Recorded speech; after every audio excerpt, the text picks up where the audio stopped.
बिस्मिल्लाहिर्रहमानिर्रहीम, अस्सलाम वालेकुम। पाकिस्तान मॉर्निंग में आपको खुशामदीद कहेंगे। मैं हूँ ईशा अदनान और मैं हूँ मोहम्मद जुनैद हलीम। गुड मॉर्निंग, सुबह खैर। आगाज़ में ही आपको बताएं, खबर अच्छी है और ख़बर है खेल के मैदान से। कोई जीत की खबर तो नहीं है, लेकिन पाकिस्तान का जो एक पसंदीदा खेल है वो है क्रिकेट, और उसको लेके PSL का जो मेला है अब वो सजने जा रहा है। सिर्फ एक रोज़ बाकी है। शानदार किस्म का ये इवेंट होने जा रहा है। चौकों और छक्कों की होगी बरसात, विकेटें भी उड़ेंगी और एम्पायर्स भी हैं इसके अंदर। 13 एम्पायर्स रखे गए हैं और 7 मैच रेफरीज रखे गए हैं जो कि जिम्मेदारियां निभाएंगे। तो शायकीन के लिए कीमती इनामात भी शायकीन के लिए भी है। ये तो नई चीज़ है जी। इससे पहले तो हम देखते थे खिलाड़ियों के ऊपर बरसात होती थी इनामात की, लेकिन इस बार शायकीन के लिए भी है, वो भी आपको बताएंगे। लेकिन खिलाड़ियों और कोचेस की आमद का सिलसिला भी पाकिस्तान में जारी है। National international players, cricketers Pakistan पहुंच रहे हैं, कुछ पहुंच भी चुके हैं। Pakistan super league PSL season 10 की इफ्तिताही तकरीब कल 11 अप्रैल को रावलपिंडी क्रिकेट स्टेडियम में मैच से कबल मुनक्किद की जाएगी और ये तकरीब होगी शाम के 7 बजे, जिसमें मुल्क के नामवर गुलकार होंगे, अपने फन का मुजाहरा करेंगे। और इसी तकरीब में जनाब अली जफर, अबरारुल हक, नताशा बेग और तलहा अंजुम समेत कई मारूफ फनकार भी परफॉर्म करने वाले हैं। बिल्कुल जी। और एक बहुत ही बड़ा नाम PSL 10 का एंथम भी इस मौके पर गाया जाएगा और साथ ही साथ पाकिस्तान की मारूफ गुलकारा आबदा परवीन भी अपनी आवाज़ का जादू जगाएंगी। इवेंट बहुत शानदार होने जा रहा है। इफ्तिताही तकरीब में शानदार आतिशबाजी का मुजाहरा किया जाएगा, जिसके साथ साथ ड्रोन शो होगा, लेजर शो का एहतमाम भी किया गया है। तो ये तकरीब इसको 4 चांद लगाने जा रहा है ये तमाम इवेंट। और कल की तकरीब जो होने जा रही है, लम्हा लम्हा का इंतजार हो रहा है। और क्योंकि एक दिन बाकी रह गया, जिसका जुनैद कह रहे हैं कि हम उम्मीद करते हैं कि अच्छे मैचेस देखने को मिलेंगे। और जो एक हिंट करना होता है कि यहाँ से अच्छे खिलाड़ियों को हिंट करके लेके जाया जाएगा, वो कम से कम जो टैलेंट हंटिंग का सिलसिला भी होगा। और हर बार की तरह उम्मीद करते हैं कि वो जो अब नाउमीदी से फैली हुई है, मुसलसल हार पे हार हो रही है, कोई नया टैलेंट हो और वो टीम का हिस्सा बने, पुरानों को भी ख्याल आ जाए। लेकिन एक जो खदशात हैं उस पर तो हम बाद में बात करेंगे। लेकिन उस टैलेंट को निखारना, जी हाँ, उसको पॉलिश करना ये बहुत जरूरी है कि वो उनको इंटरनेशनल एक्सपोजर का सामना हो तो वो परेशान ना हो जाएं, वो घबरा ना जाएं, वो बाउंसी विकेट से कहीं डर के आउट होना ना शुरू हो। सारी चीजें हम डिस्कस करेंगे जनाब। और अशरफ चौधरी साहब, नुमाइंदा स्पोर्ट्स, हमारे साथ मौजूद हैं। लेकिन सबसे पहले हम अपने टॉप 5 स्टोरीज शामिल करते हैं, प्रोग्राम का हिस्सा बनाते हैं और उसके बाद हम अपने टॉपिक की जाने वापस आएंगे जनाब।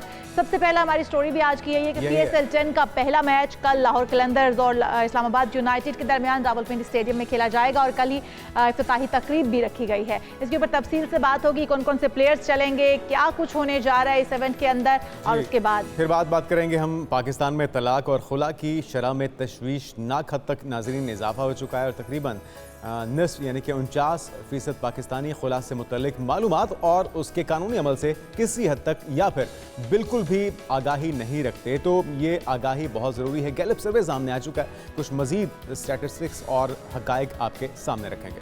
उसके बाद आपको बताएंगे कि सस्ता प्रोटीन भी महंगा हो चुका है। मुर्गी फरोशों की इस वक्त चांदी है कि कीमतें आसमान से बातें करने लगी हैं। शहरी खास से परेशान हैं, खरीदें तो कैसे खरीदें, इस पर भी तफसील से होगी बात। और बात होगी स्टॉक मार्केट्स की।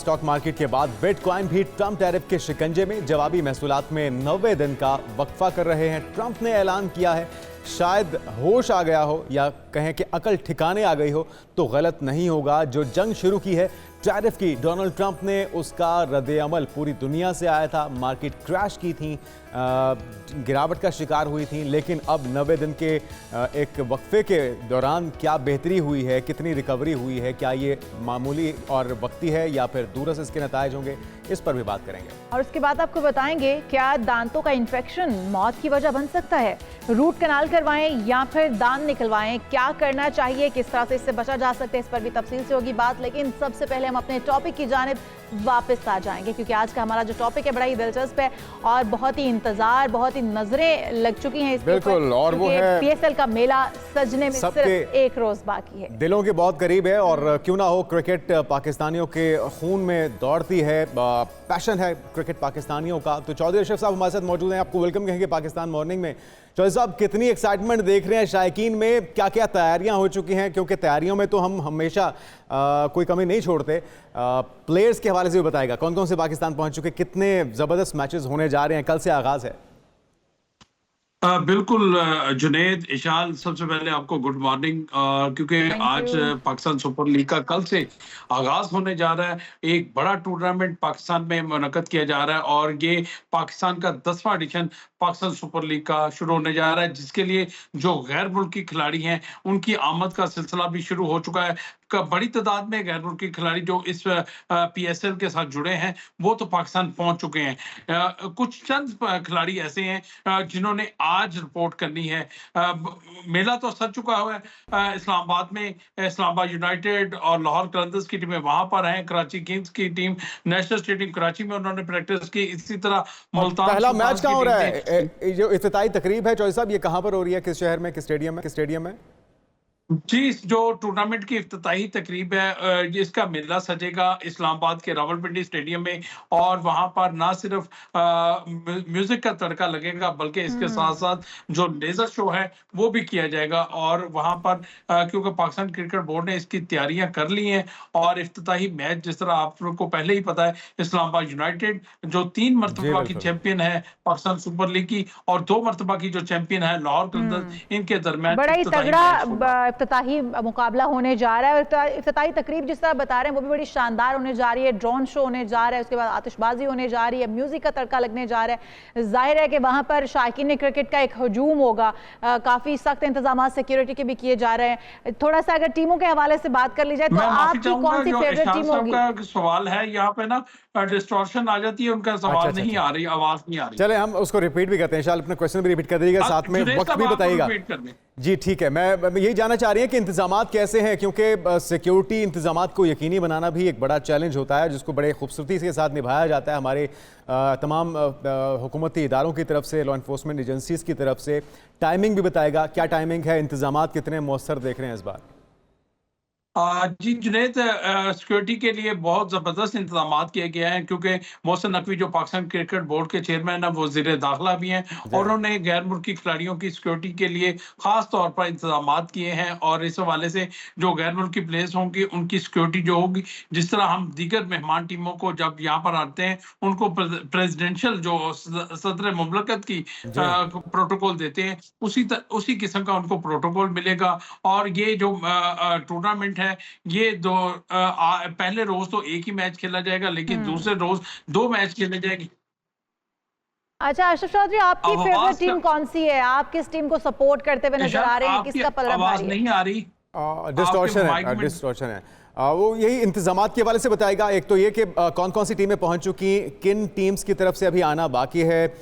मैचेस के हवाले से थोड़ी डिटेल बता दीजिएगा कि कहाँ कहाँ पे कौन कौन से मैचेस होंगे, और टिकट्स बताइएगा, क्या सारी बिक चुकी हैं या अभी कुछ मौका है शायकीन के पास ख़रीदने के लिए? जी, बड़ी तादाद में जो शायकीन क्रिकेट के लिए टिकटों की फरोख्त का अमल जारी है। ऑनलाइन भी टिकटें इस वक्त दस्तयाब हैं और फिजिकल तौर पर भी ये निजी कोरियर कंपनी है उसके दफातर में जाकर आप टिकटें खरीद सकते हैं। ऑनलाइन भी पाकिस्तान क्रिकेट बोर्ड ने इसकी सहूलत दी है। बड़ी तादाद में टिकटें फरोख्त भी हो चुकी हैं और पाकिस्तान क्रिकेट बोर्ड का ये दावा है। जहाँ तक आपने इंतजाम की बात की तो इंतजाम तो मुकम्मल कर लिए गए हैं, क्योंकि इस मरतबा पाकिस्तान सुपर लीग का जो मेन डायरेक्टर बनाया गया सलमान नसीर, जो पाकिस्तान क्रिकेट बोर्ड के माजी में चीफ ऑपरेटिंग अफसर थे, वो इस वक्त पाकिस्तान सुपर लीग को बतौर हेड लीड कर रहे हैं। और जहां पर आपने मैचेस का पूछा तो सबसे पहले रावलपिंडी और कराची में मेला सजेगा, फिर मुल्तान और लाहौर में क्योंकि इस टूर्नामेंट के इफ्तिताही तकरीब इस्लामाबाद में होगी, तो जो फाइनल मैच है और जो प्ले ऑफ के मैचेस हैं वो कदाफी स्टेडियम लाहौर में खेले जाएंगे। और सबसे ज्यादा मैचेस की मेजबानी भी लाहौर को दी गई है, जिसकी बड़ी वजह मैं समझता हूं कि यहाँ पर जो लाहौर का कदाफी स्टेडियम की अपग्रेडेशन जब हुई है तो इसमें शायकीन क्रिकेट की बैठने की गुंजाइश जो है ना वो तकरीबन 35,000 तक पहुंच गई है। इसी वजह से जो PSL के ज्यादा मैचेस हैं वो लाहौर में रखें, ताकि ज्यादा से ज्यादा शायकीन क्रिकेट यहाँ पर अकोमोडेट हो सके। अगर आप मेरी आवाज सुन पा रहे हैं तो ये भी बताइएगा कि कल के मैच में कौन जीत रहा है, किसका पलड़ा भारी नजर आ रहा है, और आप कल के मैच में किस टीम को सपोर्ट कर रहे हैं? इशाल, ये कहना कबल अज़ वक्त है कि कल कौन सी टीम जीतेगी। देखें, दोनों टीमें यही तो पेशगोई आपसे करवाना चाह रहे हैं कि कौन जीतने वाला है। आप क्या कहते हैं? चलें, आप ये बता दें कि आपकी फेवरेट कौन सी है, हम अंदाजा लगा लेंगे। देखिए जी, एक तरफ शादाब खान अलेवन है और दूसरी तरफ शाहीन शाह अफरीदी है। मैं जो लाहौर कलंदर्स है उसको समझता हूँ कि उसने माज़ी में जो गलतियाँ की हैं, वो उससे सबक सीखकर उसको इस मैच में कामयाबी हासिल करना चाहिए, क्योंकि इस वक़्त अगर सबसे ज़्यादा पीएसएल की किसी भी टीम के फैन्स की बात करें, तो वो लाहौर कलंदर्स के सबसे ज़्यादा फैन जी। मौजूद शाही हैं। साहब, ये तो आपने लिहाज़ा लाहौरी उन होने फैन्स का सबूत दिया है, ये आपने लाहौरी होने का सबूत असल में दिया हम आपकी तीनों फेवरेट लाहौरिये टीम। बैठे हुए हैं ना, तो हमारी तो सारों की लाहौर कलंदर्स ही फेवरेट है। लेकिन अगर बायसनेस से हट के देखा जाए तो आपको लगता है कि वाकई में टीम भी बैलेंस है और वो टफ टाइम दे सकती है बाकी सारी मुखालिफ टीमों को? जी, मैं समझता हूँ कि इस मर्तबा जो लाहौर ने प्लेयर्स का इंतखाब किया है ना, वो बड़ा सोच समझ कर किया है। पिछली मर्तबा उनको अपने प्लेयर्स की इंजरी मसाइल का शिकार हो गए, कोई फिटनेस मसाइल से कुछ ऐसे प्लेयर हुए जो ऐन वक़्त पर टूर्नामेंट से बाहर हो गए, जिसकी वजह से उसको उनको पिछले टूर्नामेंट में बहुत ज़्यादा मुश्किलात का सामना। इस मर्तबा जो उन्होंने प्लेयर्स का इंतखाब किया है, वो ज़बरदस्त और किया है, और सारे के सारे प्लेयर्स उनके वो फिट हैं और मुकम्मल तौर पर कारकर्दगी दिखाने के लिए तैयार जबरदस्त, है। खास चलें तौर पर मैं हम बात भी करूँगा पुरुउम्मीद हैं। जो फ़खर ज़मान है, वो भी फिट होकर वापस आ गए हैं और वो आपको कल एक्शन में दिखाई अरे देंगे। वाह। इंशाल्लाह जी, चले हमें भी बहुत सारी उम्मीदें हैं आपकी तरह चौधरी अशरफ साहब के इंशाल्लाह हमारी टीम जो पाकिस्तान की, बल्कि लाहौर की टीम जो वो बड़ी अच्छे से परफॉर्मेंस दे। बाकी सारी टीमें पाकिस्तान की हैं और सारी टीमें अच्छी बिल्कुल परफॉर्मेंस दे। हम तो ये चाहते हैं कि टैलेंट हंट हो सके। सपोर्ट कीजिए अपने अपनी टीम्स को बिल्कुल और सही, जो भी बिल्कुल सही। अल्टीमेटली हमारा टारगेट यही है कि क्रिकेट प्रमोट हो, अच्छा टैलेंट उभर के सामने आए, दुनिया को पता लगे कि वाकई हम सिर्फ मोहब्बत नहीं करते क्रिकेट से बल्कि खेलना भी जानते हैं।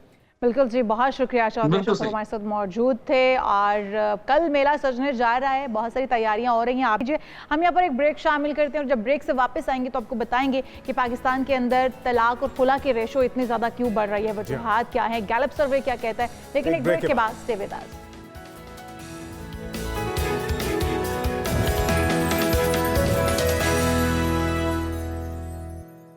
ब्रेक के बाद आपको कहेंगे खुशामदीद। बहुत ही अहम मौजू है नाज़रीन और हसास भी है, लेकिन जो इसकी रिपोर्ट्स फैक्ट सामने आ रहे हैं वो बड़े ही तशवीशनाक है। मौजू है पाकिस्तान में नाज़रीन गुज़श्ता 5 सालों में तलाक और खुला की जो शरह है उसमें तशवीशनाक हद तक इजाफा हो गया। एक रिपोर्ट कहती है जी इसमें 35% इजाफा हो चुका है। बिल्कुल जी, और जबकि मुल्क के सबसे बड़े शहर कराची में सिर्फ अगर बात करें तो पिछले 4 सालों में खुला के मुकदमात की तादाद दुगनी हो गई है। इस हवाले से अदारा शुमारियात के जारी एदाद-ओ-शुमार जो हैं वो ये बताते हैं कि तलाक याफ्ता ख़वातीन की तादाद 4,99,000 रिकॉर्ड की गई है। और कराची में साल 2020 में फैमिली कोर्ट्स में इज़दवाजी रिश्ता ख़त्म करने के 500 केसेस दायर किए गए। तो वजूहात क्या हैं और किस तरह से ये गैलप ने सर्वे किया है, बिलाल गिलानी साहब हमारे साथ मौजूद हैं, executive director Gallup survey Pakistan. Welcome to show कहेंगे आपको बिलाल गिलानी साहब। बिलाल गिलानी साहब, ये सर्वे जो किया गया किन इलाकों पर मुश्तमिल था, ये सर्वे कितने लोगों पर मुश्तमिल था, ये भी बताइएगा। और ये तो हम मानते हैं कि तादाद की जो तलाक की शरह है या खुला की शरह है ये पाकिस्तान के अंदर बहुत तेज़ी से बढ़ रही है, बहुत ज़्यादा रिकॉर्ड हद तक बढ़ चुकी है। वजूहात आपके सामने क्या आई हैं इस सर्वे के दौरान? जी बहुत शुक्रिया। तो ये एक मुल्कगीर सर्वे था, जिसका मतलब ये है कि चारों सूबों से सैंपल पिक किया गया, अर्बन एंड रूरल एरिया से सैंपल पिक किया गया। इसमें मैरिड लोग थे जो कि 18 साल से बड़ी उम्र के थे, पढ़े लिखे और अनपढ़ की वही रेशो रखी गई जो पाकिस्तान के सेंसस में पाई जाती है। तो एक तरह से इस इशू के ऊपर एक नेशनली रिप्रेजेंटेटिव सैंपल को हमने पिक किया। इस सर्वे में जैसे कि आपने बताया कि हमने कुछ जो है वो डाइवोर्स के हवाले से कॉन्वर्सेशन की, कुछ हमने खुला के हवाले से कॉन्वर्सेशन की। और जो एक बहुत बड़ा रीज़न सामने आया कि ख़वातीन खुला क्यों लेती हैं, उसमें एक बहुत बड़ा रीज़न जो है वो इकोनॉमिक इश्यूज थे कि उन्होंने ये बताया कि ख़वातीन इसलिए अलग हो जाती हैं क्योंकि शौहर जो हैं और फैमिली जो है वो इकोनॉमिकली लोगों की फैमिली को चलाने के काबिल नहीं रहते, मर्द काम नहीं करते, औरतों पे सारा बर्डन आ जाता है इस वजह से ख़वातीन को। तो एक रीज़न जो है वो इकोनॉमिक बर्डन है।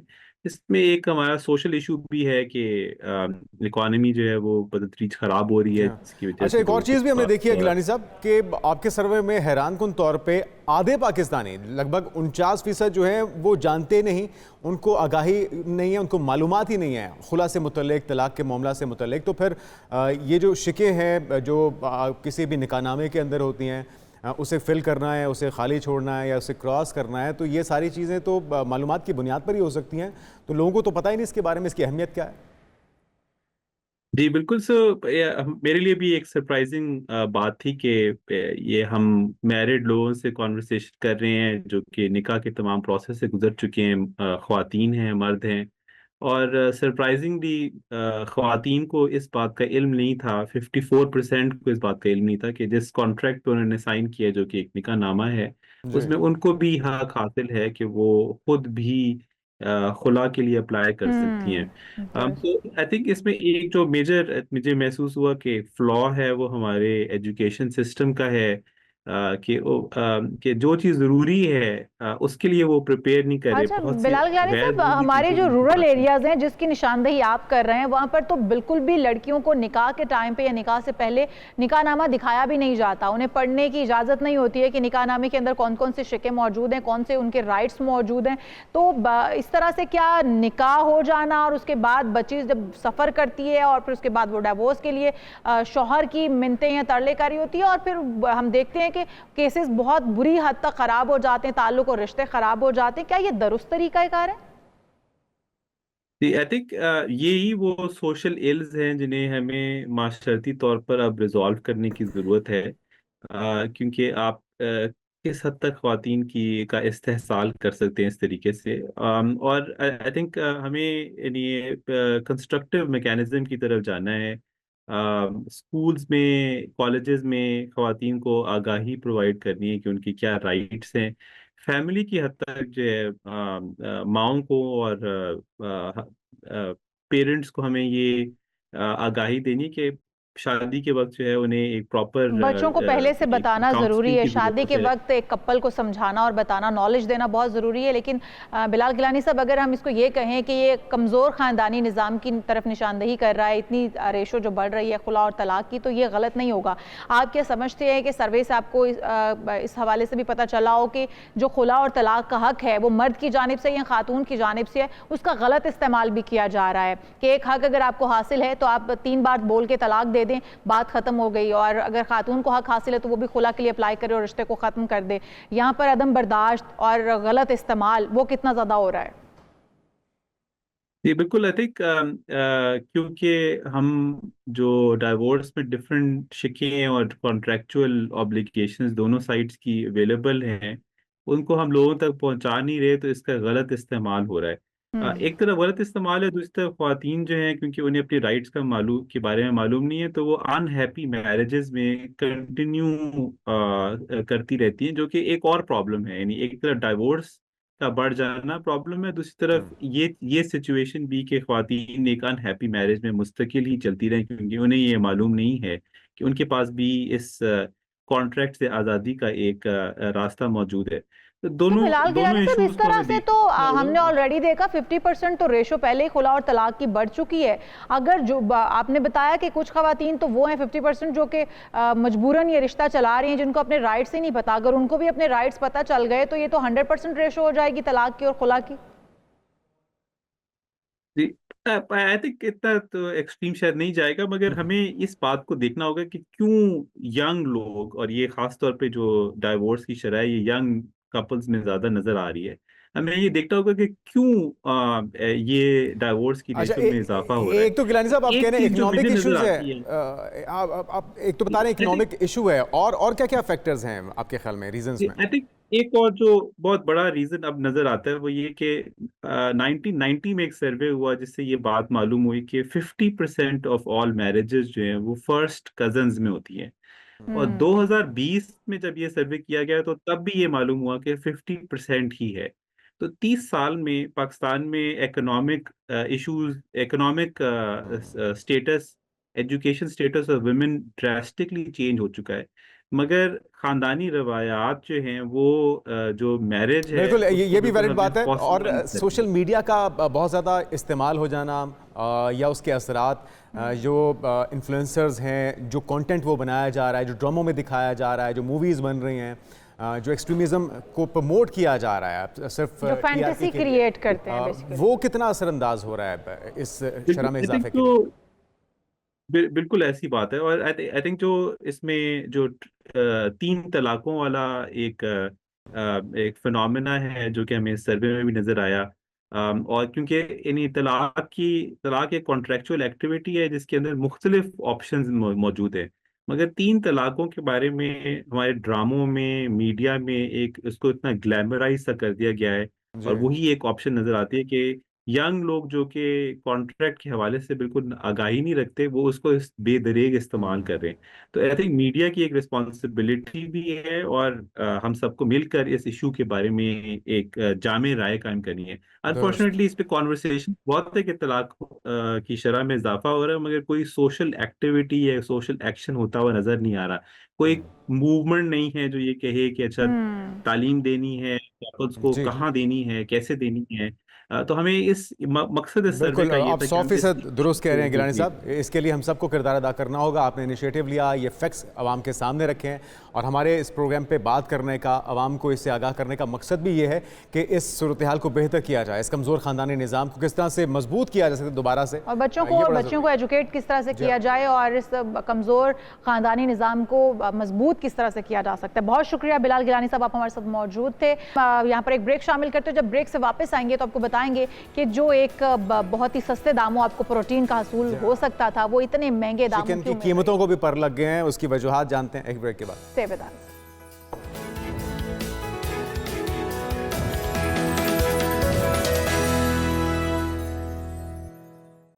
प्रोग्राम में एक बार फिर से आपको खुशामदीद कहेंगे और बात करेंगे इस वक्त जो मसला दरपेश है मुर्गी के गोश्त की। जो कीमत है वो आसमान से बातें कर रही है, और इस वक्त हम देखें तो कीमत 900 रुपये किलो तक जा पहुंची है, और ये ब्लैक में भी फरोख्त हो रहा है। एक सरकारी कीमत है, एक अपना नरखनामा है जो कि इस वक्त गोश्त सरकारी पे तो अमल ही नहीं हो रहा, वो तो बेचने सिर्फ एक रेट लिस्ट निकालने की हद तक है, और ब्लैक मार्केटिंग है। लोग बिलबिला रहे हैं, लोग चीख रहे हैं कि सस्ता प्रोटीन का जरिया भी उनसे छीन लिया गया। वजूहात क्या है, हमारे साथ होंगे गोहर अली हमारे नुमाइंदे भी, और नवीद इनाम साहब, चेयरमैन ब्रॉयलर्स फार्मर्स एसोसिएशन। इससे पहले कि हम नवीद साहब आपकी तरफ आएँ, ज़रा हम ग्राउंड पे जो सूरत हाल है हमारे मार्केट की हालत जानते हैं। गोहर से जान लेते हैं। गोहर बताएगा कि रेट कहाँ तक पहुँच चुके हैं, सरकारी जो रेट लिस्ट है उस पर अमल क्यों नहीं हो पा रहा।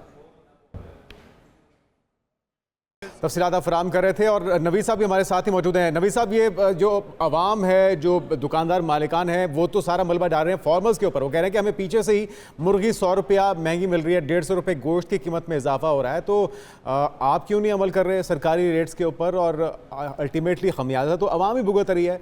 लेकिन अफसोसनाक पहलू ये भी है कि डिमांड भी नहीं बढ़ी और सप्लाई में भी कोई कमी नहीं हुई। फिर ऐसे क्यों हो रहा है? जी अस्सलाम वालेकुम। नहीं जी, असल में सप्लाई चेन तो डिस्टर्ब्ड है। ये जो आपकी ब्रॉयलर है, ये टोटल डिपेंडेंट अपॉन है डिमांड एंड सप्लाई पे। इस वक्त सप्लाई चेन बिल्कुल डिस्टर्ब है। लेकिन अगर आप इसको देखेंगे तो पिछले एक हफ्ते में तकरीबन 70 रुपीज माइनस हो गए हैं। 70 रुपीज फार्म रेट के माइनस हो गए हैं। तो क्योंकि डिमांड अगर कम होगी और सप्लाई चेन डिस्टर्ब होगी, तो इस वजह से ये थोड़ा सा इस तरह चल रहा है।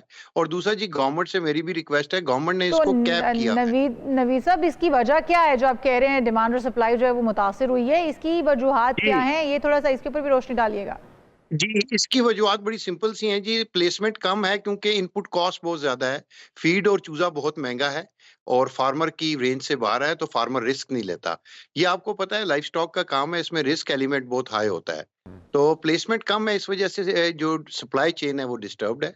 तो गवर्नमेंट ने ऊपर से इसको 383 पे कैप कर दिया। ये सारी चीजें तो जो आप नबी साहब बता रहे हैं, ये तो गवर्नमेंट के इल्म में भी हैं कि अगर फीड महंगी है या चूजा महंगा है, तो गवर्नमेंट इन सारी चीज़ों को मद्देनज़र रखते हुए एक रेट निकालती है, और उस रेट के ऊपर अमल करना आपकी भी उतनी जिम्मेदारी है जितनी दुकानदार की है। लेकिन आप उस पर अमल कर रहे हैं ना, दुकानदार कर रहा है, और ब्लैक में फिर आवाम को खरीदना पड़ रहा है।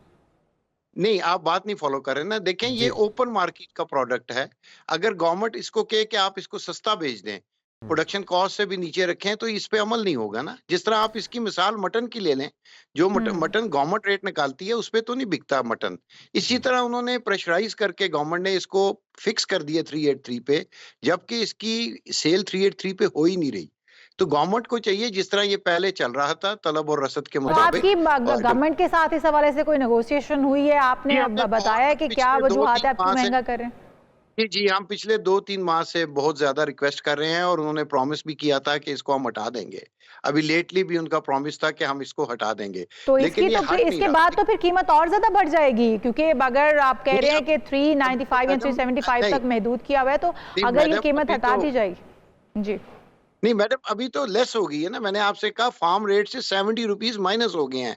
ये जो साहब शॉपकीपर कह रहे थे ये पुरानी बात कर रहे थे 500 प्लस की। अभी रात को तो आप देखें मैडम 70 रुपीस लेस तकरीबन 420-30 पे बिक रही है मुर्गी फार्म से। ये नहीं, अच्छा, ये फॉर्म से बिक रही है, लेकिन सरकारी रेट पे 411 रुपये लिखा हुआ है परचून का रेट। इसी तरह से अगर बात की जाए जो थोक का रेट है वो 397 रुपये है। तो इस पे अमल दरामद को कौन यकीनी बनाएगा? और अगर आपको कुछ तहफ़्फ़ुज़ात हैं तो आपने गवर्नमेंट के सामने क्यों नहीं रखे, ताकि अल्टीमेटली जो यूज़र है, जो आवाम है, सस्ते प्रोटीन से महरूम ना हो? गवर्नमेंट नहीं, गवर्नमेंट के सामने तो हमने मैनी टाइम्स रखे हैं जी। हमने मीटिंग की है, एडवाइजर हैं आपकी प्राइस कंट्रोल की मैम सलमा, उनसे रिक्वेस्ट की है, चीफ मिनिस्टर से रिक्वेस्ट की है, 12 दफा की है कि ठीक है। इसको ओपन रहने दें। आप ये देखें ना, आज से 5 महीने पहले तो कॉस्ट पे भी नहीं मुर्गी बिक रही थी, 240 पे बिक रही थी। ठीक है। That was less than the cost. लेकिन अब ये थोड़ा सा मुझे समझाइएगा नवीद साहब कि ईद के जी। मौके पे 900 रुपए किलो भी बिका है मुर्गी का गोश्त। अब जी। इसमें आपको क्या चूज़ा, अगर आप महंगा होने की बात कर रहे हैं या फीड महंगी होने की बात कर रहे हैं, वो ईद के एक हफ्ते के लिए तो महंगी नहीं हुई थी, वो तो जो आपको रेट मिला था उसी के ऊपर आपने उसको ग्रो किया। तो ये ब्लैक मार्केटिंग जो हो रही है, इसका जिम्मेदार कौन है? ये कहते हैं कि जी फार्मर्स हमें पीछे से महंगा देते हैं, दुकानदारों का उज़र ये है, और हमें आगे महंगा बेचना पड़ता है। देखें इसमें इस तरह जी, हम कोशिश करेंगे नवीद इनाम साहब से करने की। सूरत-ए-हाल वही है जिसमें कोई भी जिम्मेदारी लेने को तैयार नहीं है, और अवाम जो कि एंड यूज़र हैं वो मुतासर हो रहे हैं ब्लैक में मुर्गी का गोश्त खरीदने पर। लेकिन फार्मर्स एसोसिएशन ये कहते हैं कि क्योंकि उन्हें कॉस्ट बहुत ज़्यादा पड़ रही है, जी नवीद इसलिए साहब, गोश्त ये जो बहुत महंगा के मौके बेच पे रहे हैं। हुआ है इतना महंगा गोश्त, ये अचानक तो चूज़ा महंगा नहीं हो गया था या फीड महंगी नहीं हो गई थी, तो ये इस मौके पे 900 रुपये तक कैसे पहुंचा? इसकी थोड़ी सी थीम समझनी है। जी। देखें जी, ये फ्लॉक प्रेपरेशन रिक्वायर्स 40 डेज।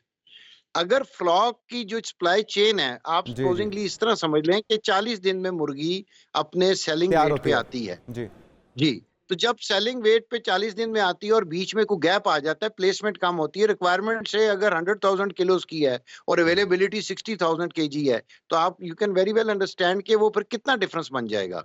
देखें, ईद हमारा एक ऐसा त्योहार है कि जिस पे रिक्वायरमेंट 2 टाइम्स हो जाती है, मे बी 3 टाइम्स हो जाती है। ठीक है। तो जब एक चीज अवेलेबल कम है, उसकी प्लेसमेंट कम है, उसकी तैयारी में वजन तो कम इनाम है, साहब, वो ये तो पहले से पता होता है, ये प्री प्लान ईद होती है, अचानक से तो कितनी डिमांड भारत होगी, होने वाली ये नहीं तो होती है। कैलकुलेटेड है। तो डिमांड पहले नहीं, से नहीं, पता मैम, होने के बावजूद जी जी ये मैम प्री प्लान नहीं है। ये देखिए, ये जो लाइफ स्टॉक का काम है, इसमें प्लानिंग कोई नहीं है। It's not a pre plan.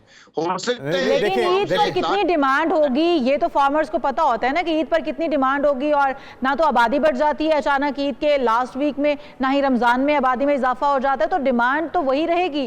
फिर सडनली कीमतों का बढ़ जाना, या फिर ये उज़र पेश करना कि इस वक्त उतनी मार्केट में मुर्गी मौजूद नहीं थी या फार्मर्स ने उतनी बनाई नहीं है, मार्केट में उतनी मुर्गी आ नहीं सकी, इसलिए कीमतें बढ़ानी पड़ी। जी मैम, इसमें कीमतें इस तरह नहीं होती। आपने मेरी बात नहीं फॉलो की। इसमें बड़ा सिंपल रूल है। देखिए, हम शाम को एक आस्किंग रेट फार्मर फ्लोट करता है। जरूरी नहीं है जो वो रेट फ्लोट करे वो एप्लीकेबल हो, उस पे लोग खरीदे भी। बाज दफा प्लस हो जाता है, बाज दफा माइनस हो जाता है। ये डिपेंड करता है बायर पे। It is not dependent upon farmer. मेरी एक प्रोडक्ट है, कोई भी फार्मर है, वो एक आपको एक रेट देता है आस्किंग, उसके ऊपर हो सकता है बहुत मुर्गी शुक्रिया, शॉर्ट है बहुत तो शुक्रिया वहाँ नवीद रेट इनाम पर- साहब, चेयरमैन ब्रायर्स फार्मर्स एसोसिएशन। उनका ये कहना था कि हमें चूज़ा महंगी, फीड महंगी मिल रही है, जिसकी वजह से हम महंगी मुर्गी बेचने पर मजबूर हैं। और बात फिर वही है कि इंतजामिया को, हुकूमत को होश के नाखून लेने होंगे, इस चीज़ को कंट्रोल करना होगा, क्योंकि अवाम परेशान है महंगी मुर्गी खरीदने पर, इसलिए इस पर इकदाम करने होंगे हुकूमत को। हम यहाँ पर एक ब्रेक शामिल करते हैं, आप कहीं मर जाएगा, stay with us.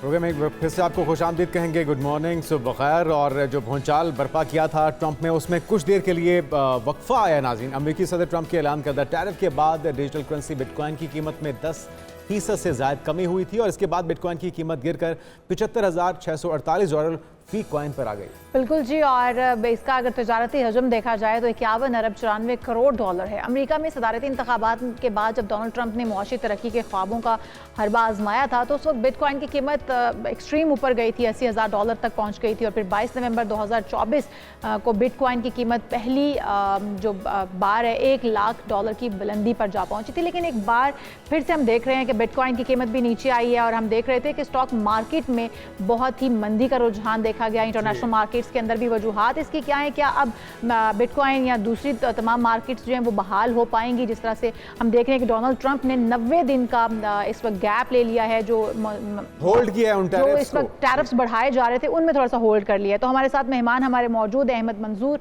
Digital expert हैं। वेलकम टू शो कहेंगे अहमद मंजूर भाई आपको। थोड़ा सा अगर हम इसी के ऊपर पहले आ जाए, टैरिफ की वजह से क्या स्टॉक मार्केट में भी मंदी का रुझान है? बिटकॉइन की कीमतें एकदम से नीचे आ गई हैं, सब कुछ क्रैश हो गया और अब थोड़ा बहाली का अमल शुरू हुआ है। बेसिकली देखें होता क्या है, मैं जैसे हमने लास्ट में भी बात की थी कि हमें ना इनकी कोर को समझना चाहिए। ये जो क्रिप्टो करेंसीज होती हैं, अव्वल तो ये करेंसीज नहीं, क्रिप्टो कॉइन्स होते हैं, it's equal to some asset. तो हमें ये समझना चाहिए कि सप्लाई और डिमांड के ऊपर काम कर रहा होता है। जैसे ही लोगों एक्चुअली जैसे ही टैरिफ आया, देखें एक ट्रेड वॉर शुरू हो गई ना, अब जैसे ही वो ट्रेड वॉर स्टार्ट हुई लोगों ने डर के फौरन चीजें बेचना शुरू कर दी। घबराहट, जैसे ही घबराहट में जैसे ही बेची, सप्लाई अचानक ज्यादा हो गई तो प्राइस डाउन हो गई। यानी एक दिन के अंदर $34,000 नीचे आना इज नॉट अ जोक, क्योंकि अचानक से एक ट्रेड वॉर स्टार्ट हो गई थी।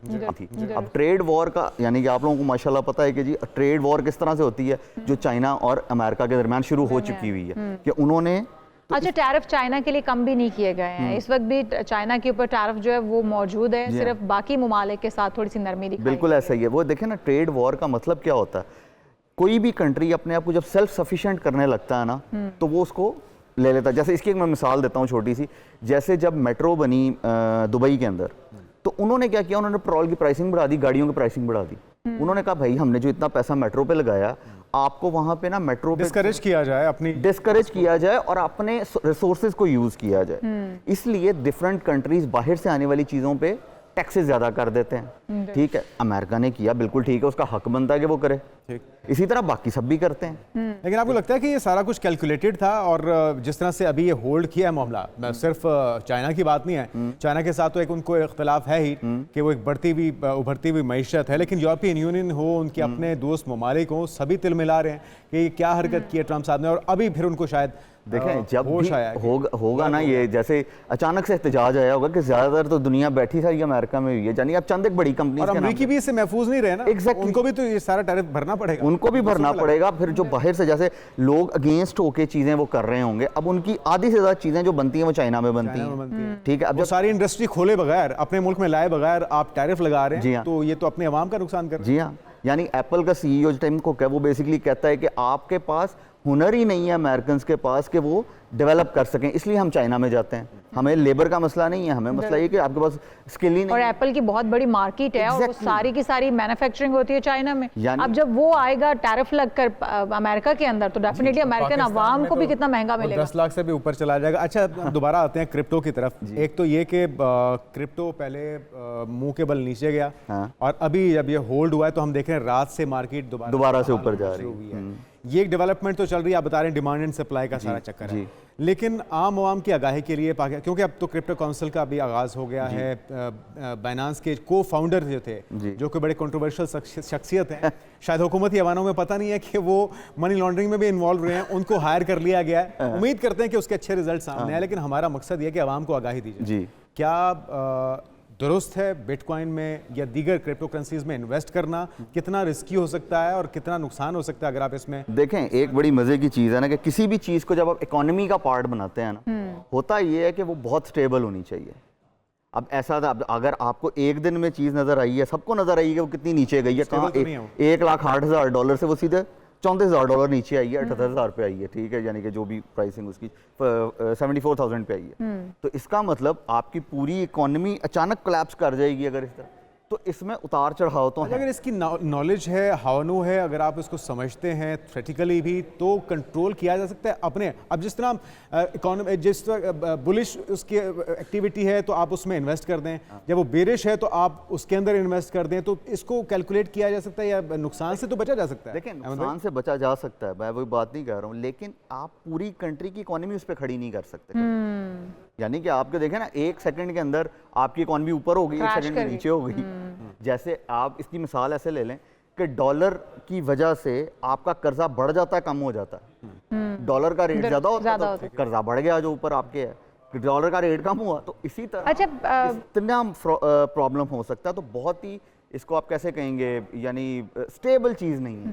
अच्छा अहमद भाई, आम आवाम के लिए, क्योंकि बहुत सारे लोगों ने इसमें इन्वेस्ट किया था, बिटकॉइन में या अदर जो डिजिटल करेंसीज हैं जो कि अब एकदम से नीचे गिरी और फिर अब दोबारा से स्टेबल तो हो रही हैं, लेकिन नुकसान कितनी लागत का हो गया होगा उन लोगों का? और अगर बुखलाहट में क्या वो बेचना बहुत ज़रूरी था? नुकसान हो सकता था अगर ना बेचा जाता, और अगर बेचा जाता तो नुकसान से क्या बच गए हैं, या क्या सिचुएशन? मैं मिसाल आपको एक मिसाल के थ्रू समझा सकता हूँ। अब सपोज करें कि रियल एस्टेट में लोग इन्वेस्ट करते हैं, बहुत ज़्यादा इन्वेस्टमेंट में पाकिस्तान के अंदर, ठीक है। अब रियल एस्टेट में आपको अचानक फील हुआ कि कोई टैक्सेस जो है ना लगने जा रहे हैं, तो आपने अचानक बेच दिया, वो टैक्सेस नहीं लगे। और ये आपने बिल्कुल ठीक मिसाल दी। अभी रिसेंटली जो गवर्नमेंट ने ऐलान किया था कि वो आसानियां देने जा रही है रियल एस्टेट को, तो एकदम से प्राइसेस बढ़ गई, रातों रात प्रॉपर्टी की प्राइसेस बढ़ गई। जी हाँ, हालांकि ऐसा हुआ नहीं, सिर्फ खबरों के ऊपर। तो इसलिए ना, कभी भी वो चीज स्टेबल नहीं होती जो खबरों के ऊपर नीचे हो जाए। उसके ऊपर आप इकोनॉमी को नहीं रख सकते। इकोनॉमी होती है आपकी फील्ड्स के ऊपर। एक्सपर्ट्स का तो काम, अहमद भाई, यही है ना, वो जो एक्सपर्ट्स बैठे हुए हैं, इकोनॉमिस्ट का काम यही है। इदारा बनाया है या एक पूरी मिनिस्ट्री बनाई है, उसका काम ही तो यही होगा कि वो कैलकुलेट करे। अगर नुकसान होने जा रहा है या मार्केट डाउनफॉल करने जा रही है, तो वो पहले से प्रिकॉशनरी मेजर्स चीज ये है कि जो रूल्स एंड रेगुलेशंस बनाए जाए ना, वो आम आदमी को फिर समझाए भी जाएं। जी, एजुकेट किया जाए प्रॉपरली। अच्छा अहमद भाई, आप ये कह रहे हैं कि क्योंकि ये सस्टेनेबल नहीं है तो इसलिए इसके अंदर इन्वेस्टमेंट या पाकिस्तान को या किसी भी मुल्क की मईशत इसके ऊपर खड़ी करना खतरे से खाली नहीं है। लेकिन अगर आपको याद हो, बड़े कंट्रोवर्शियल रहे हैं वकार साहब, वो ये कहते होते थे कि अगर बिटकॉइन का मुझे कारोबार, वकार ज़का, वो कहते थे कि मुझे बिटकॉइन का कारोबार या बिटकॉइन के थ्रू पाकिस्तान का कर्जा उतार सकता हूँ। तो वो किस तरीके से कर्जा उतार? ना, एक किसी साहब ने उसको कैलकुलेट करके भी उसी दौर में दिखाया था कि इट्स नॉट पॉसिबल। ये बकायदा यूट्यूब पे वीडियो पड़ी हुई है, लोग जाके देख सकते हैं। लेकिन दावा तो उन्होंने कर दिया, उन्होंने कहा था मुझे दिया जाए अगर मौका तो मैं पाकिस्तान का कर्ज उतार सकता हूं। मैं अभी रिसेंटली एक कॉलेज में गया हुआ था, यूनिवर्सिटी में, तो मैंने उनको कहा था कि हमारे यहाँ ना बहुत सारे मिथ हैं। उन मिथ्स में एक मिथ ये है कि your network is your net worth.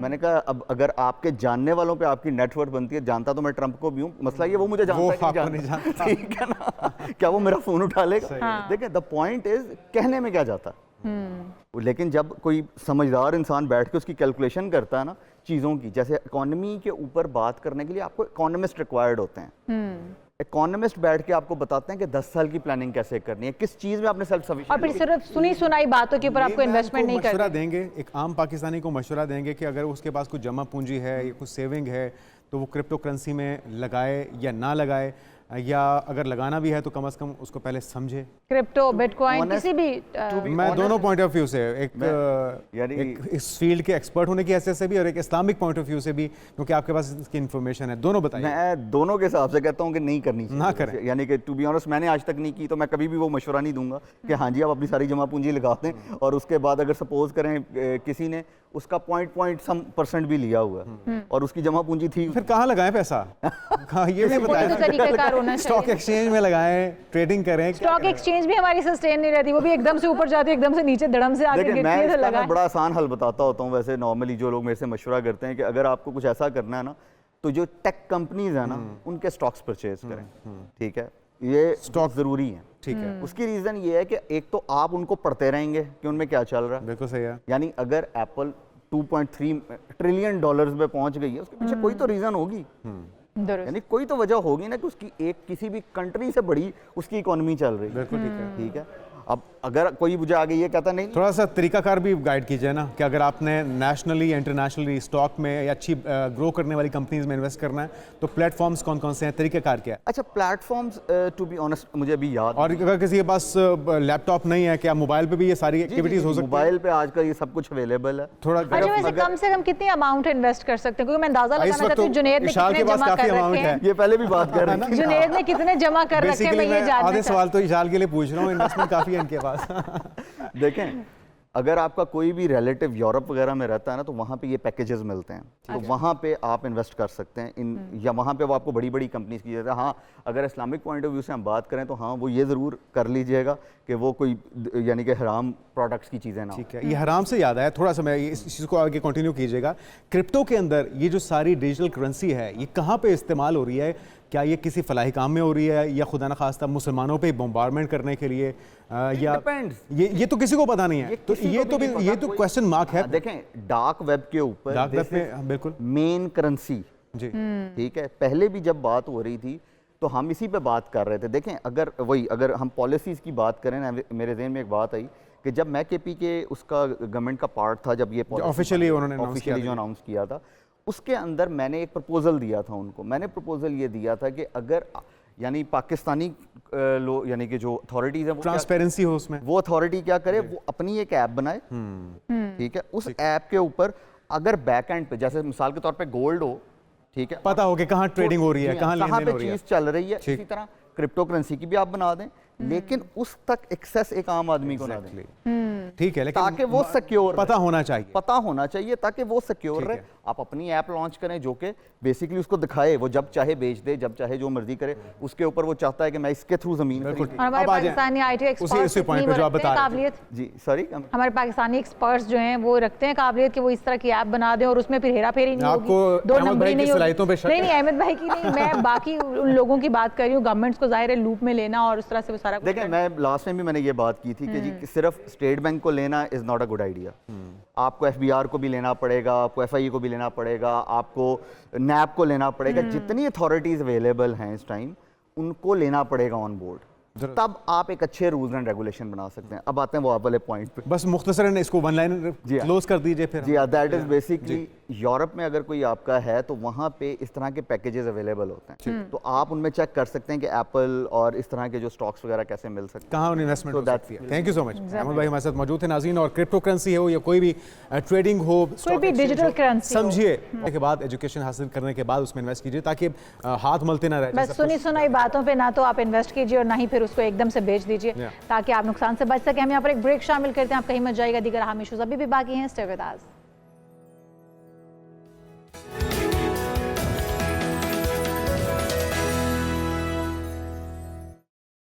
Programme में एक बार फिर से आपको खुशामदीद कहते हैं, और आज का हमारा जो आखिरी टॉपिक है बहुत ही दिलचस्प टॉपिक है, क्योंकि जी ये जुड़ा हुआ है आपकी शख्सियत के साथ, मुस्कुराहट, सेहत के साथ जुड़ा हुआ है, आपके मसूड़े, आपके दांत, क्योंकि आपकी ज़ाहिरी जो शक्ल सूरत है उसको खूबसूरत बनाने में आपके दांतों का बहुत बड़ा किरदार है, और अगर दांत सेहतमंद नहीं है तो फिर आप खा पी भी नहीं सकते और आपको इन्फेक्शन भी हो सकता है। दांतों का इन्फेक्शन, जो इन्फेक्शन हो जाए तो वो मौत का बायस भी बन सकती है, कैंसर जैसे मूजी मर्ज में भी तब्दील हो सकती है। तो किस तरह से बचा जाए? डॉक्टर हनान हारून डेंटिस्ट हैं, स्पेशलिस्ट हैं दांतों के, हमारे साथ मौजूद हैं। डॉक्टर साहब, आपको वेलकम करेंगे Pakistan morning. Thank you so much. क्या वाकई में ऐसा हो सकता है कि दांतों की इन्फेक्शन, जिसको इंसान अमूमी तौर पे हम तो बिल्कुल नजरअंदाज कर देते हैं, वो इस हद तक आ जाए कि आपकी जान लेने के बायस बन जाए? यंग पेशेंट्स के अंदर अगर मैं आपको बताऊं, जो स्मोकर नहीं है बंदा है, जिसको डायबिटीज़ नहीं है, जिसको हाइपरटेंशन नहीं है, जिसकी जनरल हेल्थ ठीक है, तो दांत की इन्फेक्शन इतनी फेटल नहीं होती, जानलेवा नहीं हद तक नहीं जाती। लेकिन अगर मैं आपको बताऊं कि किसी को डायबिटीज़ भी हो, अनट्रीटेड डेंटल इन्फेक्शंस भी हों, कोई स्टंट दिल में डला हुआ है, कभी कोई दिल का दौरा पड़ा हुआ है, कोई मिर्गी का अटैक हुआ है, अच्छा। ऐसे बंदे जिनकी internal health, systemic health already weak है, तो ऐसे पेशेंट्स के अंदर definitely untreated dental infection aggravate हो के, कॉम्प्लिकेट हो के मौत का सबब भी बन सकती है, बट रेयरली। अच्छा डॉक्टर साहब, इन्फेक्शंस की बात कर लेते हैं। इन्फेक्शन हो गया आपके दांत में, आपको पेन स्टार्ट हुआ, आपने इग्नोर किया, फिर स्टार्ट हुआ, आपने पेन किलर्स ले ली। बहुत बार हम इग्नोर करते करते इस हद तक पहुंच जाता है कि हमारा दांत जो कि एक हल्का सा इन्फेक्शन होता है वो दांत बिल्कुल ख़त्म हो जाता है और वो निकलवाने की सिचुएशन पे पहुंच जाता है। अब दांत निकलवा देना बेहतर रहेगा या रूट कनाल करवा देना बेहतर रहेगा? मिस, आपके हाथ में बॉल पॉइंट है, अगर आप एक पेज के ऊपर बॉल पॉइंट का डॉट लगाएं तो इतना छोटा सा दांत के अंदर सुराख होता है जो कि वो टाइम होता है जब ठंडा गर्म लग रहा है, डॉक्टर सेंसिटिविटी हो रही है, पेस्ट बदल लें, ये कर लें, वो कर लें, डेंटिस्ट के नहीं गए, वो आहिस्ता आहिस्ता 2 सालों में 3 सालों में बड़ा होता होता खाना फंसता फंसता बैक्टीरिया वहाँ पे लग रहा पता कैसे चले डॉक्टर साहब कि ये जो इन्फेक्शन है ये नुकसानदेह हो सकती है या इसके लिए आपको डॉक्टर के पास जाना है, या ये जो इन्फेक्शन है ये आप किसी लिस्ट्रीन या कोई भी माउथ वॉश के इस्तेमाल से या ब्रश करने से इससे दूर कर सकते हैं? तो क्या चीज़ है जिस पे घबराना चाहिए और हमें फौरी तौर पे डॉक्टर से रुजू करना चाहिए? हर 3 महीने बाद एक डेंटिस्ट के साथ फॉलो अप रखना अच्छा। चाहिए, ओरल स्क्रीनिंग करवाते रहना चाहिए। तो वो जो छोटा सा सुराख है वो बड़ा होता गया, अब ठंडे गर्म की स्टेज से बात आगे निकल गई, दांत में दर्द शुरू होगी, हर 3 माह के बाद डॉक्टर साहब के पास आ गए, डॉक्टर साहब ने जी उनको रिकमेंड किया जी रूट कनाल करवा ले, नहीं आप तो बड़े महंगे हैं, तो जी वो एक 5-6 अच्छा, रूट कनाल या फिर दांत निकलवा देना? अच्छा, कुछ लोग तो अक्सर यहाँ पे, क्योंकि लाहौर की मैं बात करूंगा, स्टेशन के बाहर भी काफी डेंटिस्ट बैठे होते हैं, उनके पास तो नहीं जाना? वो जी मुफ्त में हेपेटाइटिस बांटते हैं, एड्स बांटते हैं, तमाम वायरल इन्फेक्शंस जो आगे नस्लें बर्बाद कर देती है, खानदान बर्बाद कर देती है, अनहाइजीनिक कंडीशन। 20 रुपए में दांत निकाल के 20 रुपए में दांत सा सारी उम्र का मुफ्त हेपेटाइटिस। अच्छा डॉक्टर साहब, मेरा सवाल अभी भी वही है, दांत निकलवाना या रूट कनाल? मिस, डिपेंड करता है कि आप डॉक्टर के पास जब पहुंचे हैं तो आप कितनी दवाई खा खा के, कितनी रसौली को खुद छोटा कर करके, घरेलू टोटके इस्तेमाल कर करके आप थक हार के जब पहुंचते हैं, और फिर अगर आपका दांतों का डॉक्टर है उसका एक्सरे करता है और वो देखता है, वो बताता है कि ये अभी बचाने की स्टेज पे है तो रूट कनाल करवा लें, और अब ये बचाने की स्टेज से निकल गया तो अब ये निकालना पड़ेगा। अब निकालना पड़ेगा, और अगर निकालने के बाद आपने उसको फिलिंग नहीं करवाई या फिलर नहीं लगवाया तो वो क्या नुकसान दे सकता है आपको? मिसाल के तौर पे भाई ये देखेंगे कि 3 दांत हैं, अब सेंटर वाला दांत नहीं है, आगे भी दांत हो पीछे भी दांत हो, और दांत निकलवा दिया, उसको रिप्लेस नहीं कराया, अगला दांत पीछे जाएगा, पिछला दांत आगे आएगा, और अगर नीचे वाला निकला है तो उसका ऊपर वाला भी हड्डी से बाहर आना शुरू हो जाएगा। दिस फिनोमेना पूरे जॉ को आपके डिस्टर्ब कर देगा, पूरे जॉ को डिस्टर्ब कर देगा। वेरी राइट, आपकी बाइट डिस्टर्ब हो जाएगी, आपके सारे दांतों का मिलाप डिस्टर्ब हो जाएगा, ऑक्लूजन डिस्टर्ब हो जाएगी, और फिर अच्छा, यूजुअली हम ये सोचते हैं कि हमने रूट कनाल करवा दी, दांत निकलवा दिया, दर्द भी खत्म, मसला ही खत्म। रूट कनाल करवा दी, अब दर्द खत्म हो गई है, इन्फेक्शन जो है वो कंट्रोल हो गया है, लेकिन कितना नुकसानदेह अगर आपने रूट कनाल करवाने के बाद उसको आपने कैप नहीं करवाया तो वो कितना तकलीफदेह हो सकता है आपके लिए, बाद में कितनी मुश्किलात लेकर आ सकता है? अब रूट कनाल क्या चीज़ है, हम जैसे गाड़ी का इंजन निकाल दें या दांत के अंदर से उसका पल्प निकाल दें, blood vessels, lymphatics, nerve supply, हमने सारा कुछ दांत का निकाल दिया, अब दांत को खुराक नहीं मिल रही, ऑक्सीजन नहीं मिल रही, दांत की नशोनुमा नहीं हो रही, ठीक है। सब्जियों को भी फ्रिज से बाहर रखें तो गल सड़ जाती हैं। इसी तरीके से जो दांत है आपका, जिसको ब्लड सप्लाई नहीं मिल रही, वो ब्रिटल हो जाएगा, टेंडेंसी टू फ्रैक्चर इंक्रीज हो जाएगी, पिछली दाढ़ें हैं, कुछ भी खा रहे हैं, मटन खा रहे हैं, चिकन खा रहे हैं, कुछ भी खा रहे हैं, और इस तरह आपकी फोर्सेस आ रही हैं, टक की आवाज़ आती है, दांत 2 टुकड़े हो जाता है। और फिर रूट कनाल हुआ हुआ दांत निकालना एक अच्छा खासा पेनफुल और एक अच्छा खासा सर्जिकल इन्वेसिव प्रोसीजर हो जाता है कि जब हमें बोन भी जॉ की काटनी पड़ती है दांत निकालने के लिए, हम जिधर से उसको ग्रैस्प करते हैं निकालने के लिए वो उधर से टूट जाता है। तो हमें उसको क्राउन करवा देना फौरन बेशक PFM करवाएं, बेशक जरकोनिया करवाएं, बेशक गोल्ड करवाएं, whatever is the affordability of the patient, आपको कोई भी मटेरियल का हो, लेकिन क्राउन लाजमी है। मटेरियल का इतना ज्यादा अब नहीं होता।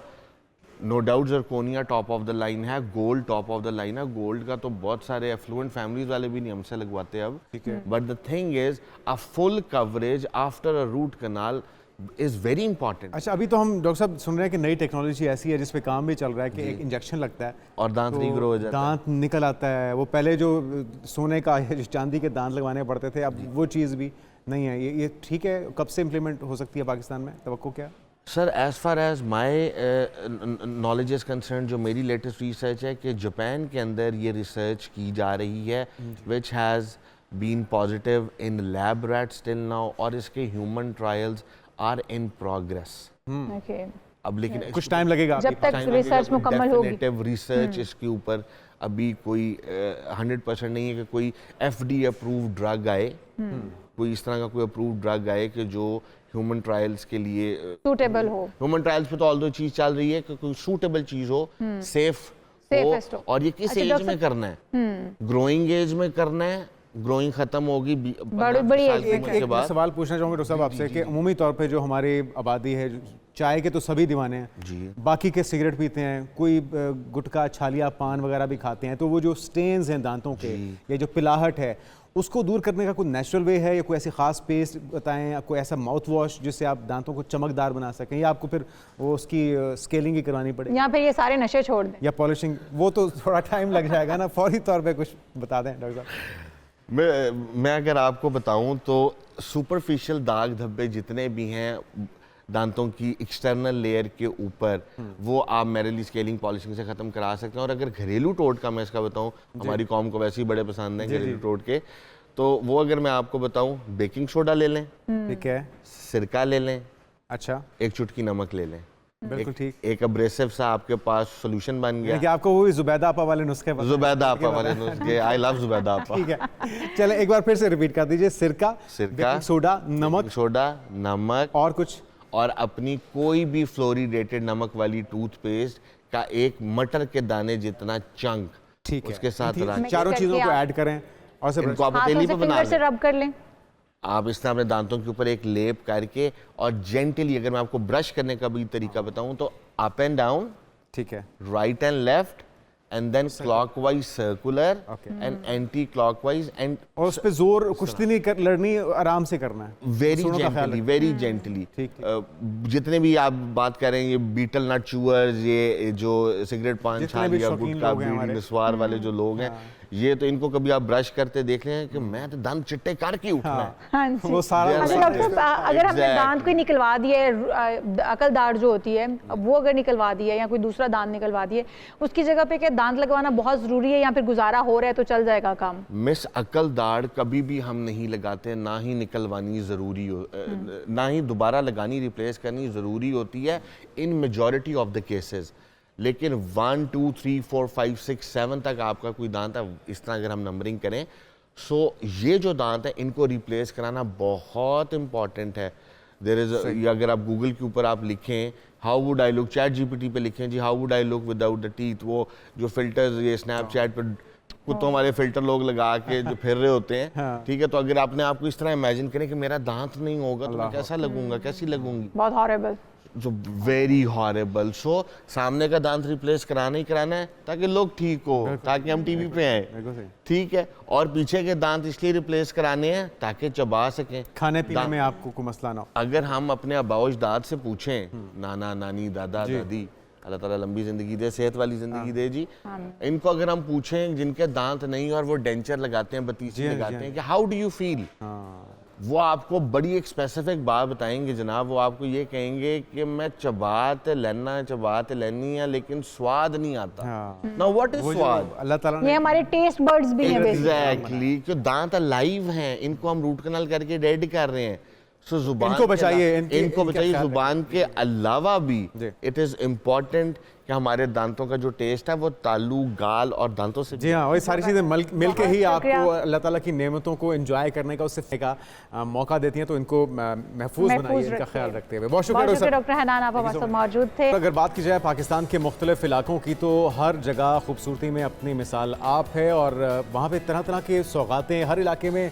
अगर आप ट्रेन में सफ़र करें ना इशान, तो जिस भी स्टेशन पे आप रुकेंगे आपको वहाँ के कहीं पे पेड़े हैं, कहीं पे सोहन हलवा है, कहीं पे अंदरसे है, हर और इसी तरह जगह से की एक अपनी शिकारपुर खासियत इलाका है सिंध में वाक़ई, जहाँ का अचार अच्छा, आप बहुत ही पसंद किया। जुनैद ने जब शिकारपुर कहा तो मुझे शिकार आपको लगा का शिकार उससे- की जगह है हाँ, वहाँ मैंने कहा वहाँ पे शिकार अच्छा होता होगा, लेकिन जुनैद ने उसके बाद बताया कि वहाँ का अचार बहुत अच्छा है। अच्छा, ये पिक्चर्स जो हम अचार की देख रहे हैं, तो अचार इसके बगैर तो मेरे ख्याल खाना में अधूरा है। दस्तरखान, हाँ दस्तरखान जो है वो बिल्कुल सूना सूना सा लगता है अगर अचार ना हो आपके आलू का दस्तरखान पे। पराठा, आलू का पराठा हो, सादा पुलाव पराठा बना हो, कोई भी बिल्कुल। खाने की चीज़ हो उसके साथ, दाल चावल ही क्यों ना हो, Exactly. उसके साथ आपको रायता सलाद के साथ साथ अचार भी जो है वो कंपलसरी है, वो साथ आके में खाने जरूर की होना मजे को चाहिए। दोबारा कर देता है। बिल्कुल। और अच्छा, वैसे भी अचार भी अमूमी मुख्तलिफ तौर पे अगर अक़साम का है। किसी की बेगम ने खाना अच्छा ना बनाया हो तो अचार का सहारा लिया जाता अचार है। वाहिद चीज़ होती है जो आपके खाने को मुकम्मल कर सकता है या उसकी कमी को पूरा कर सकता है। और वो अच्छा जी, कहते हैं, अचार- सियाने कहते हैं कि अगर शौहर अपनी बीवी से अचार मांगे समझ जाए कि तो बीवी के समझ हाथ जाए। में जायका नहीं है। हाँ। अच्छा जी, ये बड़ी वाकई में कहावत मानी जाती है और जो घरों में अचार बहुत ज़्यादा खाया जाता है, मुझे लगता है वहाँ पे वाकई टेस्ट की कमी होती है।